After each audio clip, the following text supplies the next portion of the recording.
Hey y'all, I got some shit would need to be said, okay?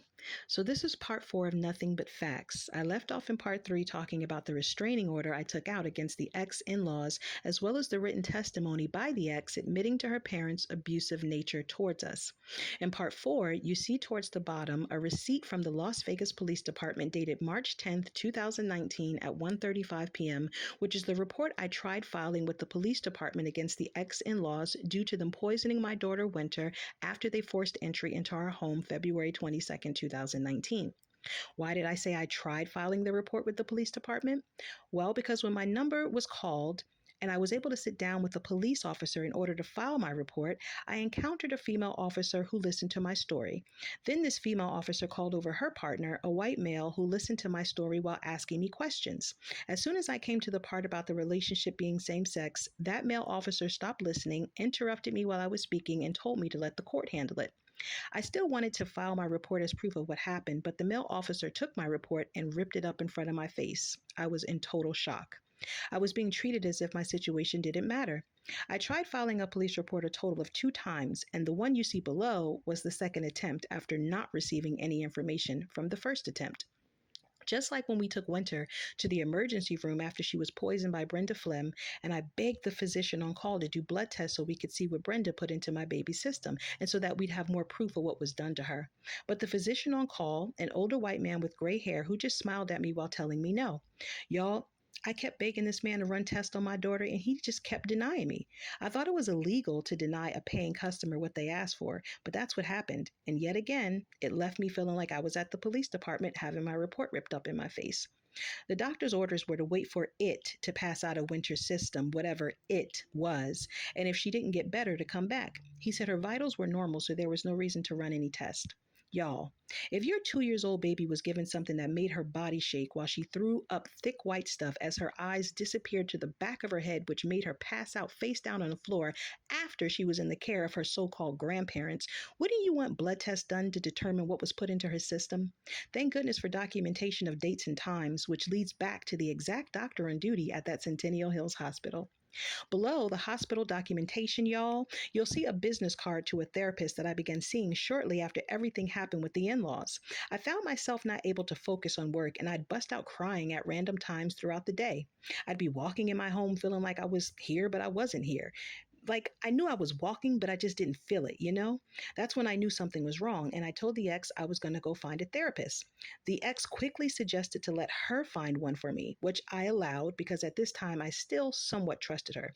I expected to go to therapy sessions alone, but the ex decided to come along and turned my therapy sessions into a couples therapy. I thought maybe the ex wanted to be supportive, but I later learned she just wanted to know exactly what I was telling the therapist. After explaining to the therapist about my non-focus, random crying fits and not feeling like I'm here, the therapist diagnosed me as disorientated and said due to the traumatic experience of what happened to my daughter and myself by the in-laws, it left me in a disorientated state. I was happy to finally understand what was going on with me, and the therapist suggested I continue coming to therapy until I felt better. I did go to therapy a couple times, but decided to stop altogether after the ex began flirting with the therapist, to which the therapist was receptive and even invited the ex, as if I wasn't sitting there, to a poly club and said it was a spot she frequented a lot. After the ex told the therapist she was a lusty Leo, I not only made the decision to stop going to sessions, I also made the decision to end my commitment to the ex altogether and began putting plans in motion to do it.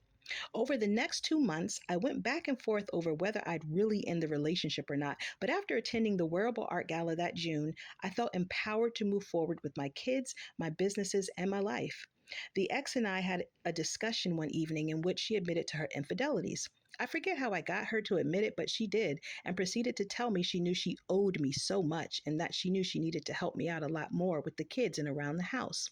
Never once did the ex apologize for the infidelities, but that was okay because my mind was made up anyway. I was leaving for good. I just needed to figure out how to do it. So I began with suggesting a separation where we slept in separate rooms. This, of course, pissed the ex off, and as a result of her anger, she left the home. The ex left me and the kids for 2 weeks straight after that infidelity conversation. 2 weeks straight, and never once called to check in on the kids the entire 2 weeks she was gone. Not once, y'all. Do you hear me? Question: if you were married, had 2 years old twin toddlers and a whole house, would you go an entire 2 weeks without calling and checking on your twin babies? Would you leave for 2 weeks over an infidelity conversation where you admitted to cheating on your spouse after she suggested sleeping in separate rooms? Or would you work through the separation if you really wanted to work it out? Why would any person leave their spouse and 2 years old toddlers for 2 weeks without calling or showing face? I'd really like an answer to that question, y'all. It's just sheer curiosity. Anywho, in the same breath, a month before everything transpired with the in laws and my daughter Winter, if you look to the left of the post, you see my face. This is what the ex wrote about me on her Facebook wall the day of my birthday, January 9th. And I quote: FB, which is Facebook. Please help me wish my amazing wife, our children's awesome mommy, and God's anointed angel, Shanda Brumby, a spectacular birthday. Babe, your light shines the brightest, and every day we are blessed to sit in your cool, calming shade. You are the tree that covers us and offers all we need. This year has been a great one for you, and I love watching your light being bright. Your intelligence is undeniable, your heart is big and welcoming, and your love is addicting. We love you. My love is addicting, huh?